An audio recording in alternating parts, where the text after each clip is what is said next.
नमस्कार दोस्तों, एक बार फिर से स्वागत है आप सभी का आपके अपने YouTube channel UP board class में। दोस्तों आज की इस वीडियो में हम लोग पढ़ने वाले हैं नंबर सिस्टम के बारे में, जिसे बोलते हैं हिंदी में संख्या पद्धति। यानी कि दोस्तों अगर जब भी आप मैथ का कैलकुलेशन शुरुआत करेंगे तो सबसे पहले आपको जो चैप्टर पढ़ना पड़ेगा वो है नंबर सिस्टम। जब आप नंबर सिस्टम को पढ़ेंगे तभी आप मैथ के बारे में पूरा सॉल्यूशन जान पाएंगे। दोस्तों किसी भी मैथ का कैलकुलेशन करने से पहले हम लोग को जो चैप्टर पढ़ना चाहिए, सबसे पहला चैप्टर है जो बेसिक से पढ़ना चाहिए हम लोग को, वो है नंबर सिस्टम।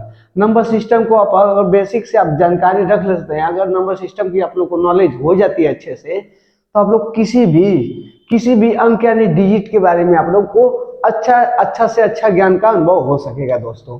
तो दोस्तों इसको करने के लिए हम इसीलिए इस चैप्टर का जितना पार्ट में बांटा गया है, संख्याओं कितने पार्ट में बांटा गया है, उन सभी को लिख चुके हैं और आप सभी लोग को बारीकी से समझाएंगे ताकि आप लोग को आगे चल के मैथ में कभी भी दिक्कत नहीं होगी। तो आज हम लोग इसको बेसिक से एकदम जितना गहराई में यानी डीप में लेकर जाकर आप लोग को समझाने की कोशिश करेंगे। और इस समय दोस्तों चूंकि ये नौकरियां काफी की बहाली जो है, कभी कभी किसी का एज खत्म हो जा रहा है, तो आप लोग को इस समय हार्ड वर्क नहीं स्मार्ट वर्क बनने की जरूरत है। स्मार्ट वर्क बनने के लिए आप लोग को मेहनत तो थोड़ा करना ही पड़ेगा, क्योंकि इस समय कंपटीशन थोड़ा बढ़ चुका है दोस्तों। तो इस कंपटीशन के दौर में आप लोग को थोड़ा सा बहुत मेहनत करना पड़ेगा। करंट अफेयर्स वगैरह जो भी चीजें हैं आप सभी लोग को पढ़ना पड़ेगा, क्योंकि बिना पढ़े हुए किसी की नैया पार होने वाली नहीं है। तो आप लोग देखिए जो नंबर सिस्टम पढ़ने वाले हैं हम लोग, मैथ का जो बेसिक कहा जाए दोस्तों वो है। आप लोग को कभी भी ऐसे गहराई में डीप में कभी नहीं पढ़े होंगे स्कूल में या कहीं पर भी। जितना डीप में यहाँ पर बताने वाला हूँ वो भी नंबर सिस्टम के बारे में, यानी कि संख्या पद्धति के बारे में। तो चलिए शुरुआत करते हैं। देखिए दोस्तों अगर हम संख्या के बारे में बात करें, संख्या क्या होता है, सबसे पहले तो बात यही दिमाग में घुसी होगी कि संख्या क्या होता है। तो आप लोग पढ़ भी चुके हैं इस चीज को, लेकिन आपको बेसिक नॉलेज नहीं है अंदर से। यानी कि आपको जो स्कूल में टीचर बताए होंगे, आपको ऊपर ही बता दिए होंगे, लेकिन आपको अंदर से आप है क्या चीज, तो आप उसी तो थोड़ा बहुत एग्जाम्पल दे सकते हैं, लेकिन आप जान नहीं पाएंगे कि है क्या चीज जो संख्या के बारे में हम बताना चाहते हैं। तो इसको आप थोड़ा सा बेसिक हम जानकारी देना चाहेंगे आप लोगों को, कि जैसे अगर संख्या बनाए तो संख्या कैसे बनाए। तो संख्या के पहले क्या है दोस्तों, सबसे पहले तो हम लोग ये समझ लेते हैं, ये जो संख्या है तो ठीक है, लेकिन जो अंक होता है दोस्तों, अंक किसे कहते हैं। तो दोस्तों अंक जो होता है, अंक को इंग्लिश में बोलते हैं डिजिट। यानी कि जो अंक होता है दोस्तों वो 10 प्रकार का होता है। टोटल कितने प्रकार के होते हैं दोस्तों, 10 प्रकार के। वो भी कहाँ तक होते हैं दोस्तों, 0 से लेकर 9 तक। तो जब भी हम लोग 0 से लेकर 0 1 2 3 4 5 6 7 8 9 करेंगे, तो यानी कि 10 प्रकार की संख्या हमें मिलेगी।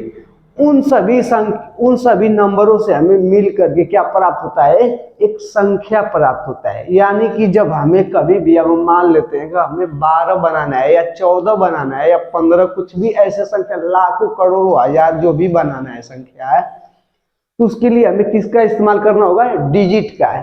तो आप लोग को सबसे पहले तो आप लोग को डिजिट यानी अंक पता होना चाहिए। अंक यानी 0 से, अंक कितने प्रकार के, 0 से 9 तक। तो आप लोग को सबसे पहले तो आप लोग को अंक पता होना चाहिए, तब जाके आप बेसिक से एकदम जानकारी रख पाएंगे और अच्छे से सॉल्व कर सकेंगे। देखिए तो जो अंक होता है दोस्तों टोटल 10 प्रकार के, 0 से 9 तक। बिल्कुल भी आपको घबराने की जरूरत नहीं है, ये जो वीडियो है आपको एकदम पावरफुल एनर्जी देगा। देखिए तो जो अंक होता है वो टोटल 10 प्रकार के, 0 से 9 तक, उसे हम लोग क्या बोलेंगे दोस्तों, डिजिट बोलेंगे। अब उस पर से बात करते हैं संख्या की। क्या है, संख्या की। संख्या किसे कहते हैं, तो संख्या को दोस्तों जो वह है अंकों का समूह जिससे मिल करके एक हमें एक संख्या प्राप्त होता है, जिसे हम लोग क्या बोल सकते हैं, संख्या यानी नंबर्स। जैसे अंकों के समूह के सम्मिलित होने से जो हमें प्राप्त होता है डिजिट, उसे बोलते हैं हम लोग संख्या है। जैसे दोस्तों ये 0 है और 1 है, देखिए इसमें 1 भी है और 0 भी है, दोनों मिल करके क्या बना रहे हैं, टोटल 10 बना रहे हैं। तो क्या मिल गया दोस्तों, संख्या है। और जब सिंगल रहेगा दोस्तों, जैसे 0 लिख दिए, 1 लिख दिए, 2 लिख दिए, सब क्या है, सिंगल है। तो सिंगल है तो डिजिट है। अब जब जब दो लोग मिल जाएंगे, जैसे 1 मिल गया और 2 मिल गया, तो क्या बन जाएंगे, टोटल 12 बन जाएंगे। तो ये क्या हो गया, संख्या का निर्माण हो गया। तो अंकों के समूह के मिलने से क्या बनता है, हमें संख्या प्राप्त होती है, उसे बोलते हैं दोस्तों संख्या। अब संख्याओं को दोस्तों दो भागों में बांटा गया है, एक होता है वास्तविक संख्या, दूसरा होता है काल्पनिक संख्या। कितने क्या होता है, एक होता है वास्तविक संख्या, एक होता है काल्पनिक संख्या। तो काल्पनिक संख्या दोस्तों वह संख्या होगी जो रूट में, रूट यानी करड़ी में माइनस में हो। करड़ी में क्या हो, जैसे दोस्तों ये लिख दिया गया है और यहाँ पे लिख दे रहे हैं -4।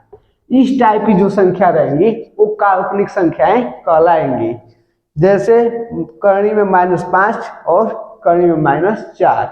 तो जो 4 है दोस्तों, आप लोग सीखे होंगे कि करणी में जो 4 होता है उसका जो वर्गमूल होता है वो 2 होता है, लेकिन माइनस में जो करणी होता है उसका वर्गमूल नहीं निकाला जा सकता है। इसलिए इस वाले को हम लोग, करणी में जो -4 है, इसको हम लोग बोलेंगे काल्पनिक संख्याएं। और दोस्तों बात करते हैं वास्तविक संख्या के बारे में। किसके बारे में, वास्तविक संख्या बारे में। वास्तविक संख्या है क्या है, तो दोस्तों जो वास्तविक संख्या है इसको क्या बोलेंगे, सभी जो काल्पनिक संख्याएं होती हैं, सभी जो काल्पनिक संख्याएं होती है उन सभी को छोड़कर सभी संख्याएं क्या होती हैं, वास्तविक। यानी कि 1 से लेकर 100 तक जो भी आप गिनते हैं, पॉइंट में गिनते हैं, भिन्न में गिनते हैं, जैसे भी करके आपको जो भी गिनती आता है, पॉइंट में, बटे में, सम में, वो सभी क्या है, वास्तविक यानी रियल नंबर्स हैं। अब काल्पनिक संख्या दोस्तों कुछ ऐसे दिखता है, इन सभी को छोड़ करके, जो इस टाइप के हैं क्वेश्चन, उन सभी को छोड़ करके सभी संख्याएं किस में आता है, वास्तविक संख्या में आता है। और दोस्तों वास्तविक संख्या को भी 2 भागों में बांटा गया है। वास्तविक संख्या को कितने भागों में बांटा गया है, 2 भागों में बांटा गया है। एक होता है परिमेय संख्या, दूसरा होता है अपरिमेय संख्या। परिमेय संख्या किसे बोलेंगे, परिमेय संख्या वह संख्या होगी जिसे P/Q के रूप में लिखा जा सके। परिमेय संख्या किसे बोलेंगे दोस्तों, वह संख्याएं जिसे P/Q के रूप में लिखा जा सके, उसे हम लोग परिमेय संख्या बोलेंगे, अर्थात Q ≠ 0। अच्छा, इसका मतलब है क्या चीज, बहुत लोगों को यानी बहुत छात्रों को, स्टूडेंटों को समझ में नहीं आता है, तो इसका मतलब भी हम बता देते हैं। देखिए Q ≠ 0 का मतलब ये होता है, इस तरह से कोई चिन्ह दिया रहता है, Q नॉट इक्वल मतलब बराबर नहीं है। Q का मान किसके बराबर नहीं है, 0 के बराबर नहीं है। Q का मान हमेशा 0 से बड़ा आना चाहिए, क्योंकि हम लोग का परिभाषा क्या कहता है, P/Q के रूप में जिसे लिखा जा सके वही परिमेय संख्या कहलाता है। तो P तो जहां तक वो ठीक है अंश में, लेकिन Q का मतलब क्या कहलाता है कि अर्थात Q ≠ 0। इसका मतलब क्या होता है, तो Q का मतलब ये है, ≠ 0 का मतलब कि Q का मान कभी भी 0 नहीं होना चाहिए। जब 0 नहीं होना चाहिए तो 0 से छोटा भी नहीं होना चाहिए। तो 0 से छोटा क्या है दोस्तों, जो भी अंक, जो भी डिजिट, Q का बात करते हैं, जो भी डिजिट यानी अंक आता है वो माइनस में कभी नहीं होना चाहिए। जैसे दोस्तों हम यहाँ पे लिख दे रहे हैं, जैसे 5 लिख दिए, 5/2। तो ये तो सीधा सीधा आपको दिख रहा होगा ये P का काम करेगा, जो 5 है या 2 है वो Q का काम करेगा। तो P और Q क्या है, ये एक परिमेय संख्या है। 5/2 ये क्या है, एक परिमेय संख्या है। लेकिन यहीं पर दोस्तों इसको हम माइनस में कर दें, तो हम अभी बोले जस्ट आपको कि जो भी संख्याएं अगर माइनस में रहेगा वो हमेशा 0 से क्या होता है, छोटा होता है। 0 से क्या होता है दोस्तों, हमेशा छोटा होता है। जो भी माइनस वाली संख्या रहेगी हमेशा क्या होगा, 0 से छोटा होगा। तो दोस्तों जब भी इस तरह के क्वेश्चन दे दे, 5/-2 चाहे 5/-7, मतलब कि अगर कोई संख्या अगर नीचे अगर माइनस में है तो परिमेय संख्या नहीं होगी। अगर वही बात करें, जैसे अगर बात करते हैं 5 की, सिर्फ ओनली 5 के बारे में, तो 5 क्या है दोस्तों, एक परिमेय संख्या है। क्यों परिमेय संख्या है, ये तो आप बोलेंगे कि एक संख्या बस दिया गया है, तो इसका मतलब भी समझा देते हैं। ये जो 5 है सिर्फ ये अंश का काम करता है दोस्तों। और हमेशा हमको पता है और आप लोग को पता है कि हम लोग हर में क्या मान सकते हैं, वन हमेशा मान सकते हैं। तो जो वन मानेंगे वो क्या कहलाएगा, हर कहलाएगा, यानी किसका काम करेगा, क्यू का काम करेगा। तो यहाँ पर 0 से बड़ा है एक, तो इसका मतलब ये भी क्या है, एक परिमेय संख्या है।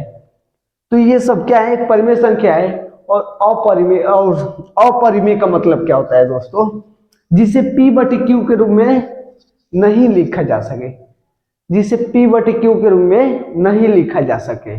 और अपरिमेय का मतलब यही होता है दोस्तों कि जो संख्या रिपीट होता है, क्या होता है, रिपीट होता है कई बार, उसे क्या बोलते हैं, उसे तो भी परिमेय संख्या में आ जाता है। रिपीट यानी कुछ बदल बदल के अंक का है। जैसे अपरिमेय को मान लेते हैं हमें लिखना है, एक हमें अपरिमेय संख्या लिखना है। अपरिमेय में क्या लिख सकते हैं, जैसे 1 0, फिर 1 लिख सकते हैं, फिर लिख सकते हैं 1 0 0 1, फिर लिख सकते हैं 1 0 0 0 0 1। तो यहाँ पर देखिए दोस्तों हुआ क्या है, इसमें एक बार इतने बार में तो गया है, लेकिन फिर किसमें, इसमें जीरो का क्या है, बदलाव है। जितना आगे चलते जा रहे हो क्या होता जा रहा है, जीरो की संख्या बदलती जा रही है। यहाँ पर दो एक जीरो, यहाँ पर 2 जीरो, यहाँ पर 3 जीरो, तो जीरो की संख्या क्या हो रहा है, बढ़ता हुआ जा रहा है। यानी कि जब भी हम लगा रहे हैं इस सवाल को तो क्या होता जा रहा है, और आगे बढ़ता जा रहा है जीरो की संख्या। तो यानी कि इससे क्या पता चलता है कि क्या है, एक अपरिमेय संख्या है दोस्तों। तो जो भी P/Q के रूप में नहीं लिखा जा सके वो हमेशा अपरिमेय संख्या कहलाता है। और दोस्तों यहीं पर बात करते हैं परिमेय संख्या की। तो परिमेय संख्याओं को दोस्तों दो भागों में बांटा गया। कितने भागों में, 2 भागों में बांटा गया है। इन 2 भागों में बांटा गया है परिमेय संख्या को। एक होता है पूर्णांक संख्या और दूसरा दोस्तों होता है भिन्न, यानी कि जिसे बोलते हैं भिन्न दशमलव। परिमेय संख्या को कितने भागों में, 2 भागों में बांटा गया है। एक होता है पूर्णांक, दूसरा होता है भिन्न दशमलव। अब इन सभी को समझने के लिए दोस्तों, जो पूर्णांक होता है दोस्तों, जो पूर्णांक होता है, पूर्णांक का मतलब कुछ इस टाइप से, पूर्णांक का मतलब होता है, पूर्णांक का मतलब यहाँ पर जो संख्या हम लिख रहे हैं, जैसे लिख दिए बीच में 0, इधर 1 2 3 4, इस तरह कर दिए डॉट डॉट अनंत तक, इधर -1 -2 -3 डॉट डॉट करके अनंत तक। तो हम जो लिख दिए हैं डॉट डॉट करके अनंत तक, यहाँ पर भी डॉट डॉट करके अनंत तक।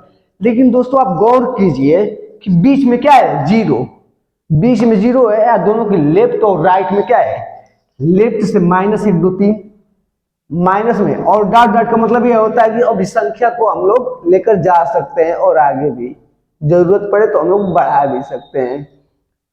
तो इसका मतलब ये है कि लेफ्ट से क्या है -1 2 3, राइट से क्या है दोस्तों 1 2 3 4, ये क्या है प्लस में है, इधर का संख्या क्या है माइनस में है, इधर वाली संख्या क्या है प्लस में, और बीच में दोस्तों क्या है 0।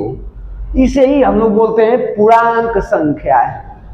पूर्णांक संख्या किसे बोलेंगे, और इन लोगों को वास्तविक संख्या भी बोलेंगे, क्योंकि हम वास्तविक संख्या किसे चुने हैं, जो सिर्फ काल्पनिक को छोड़कर रहे वो क्या कहलाएगा, वास्तविक संख्या है।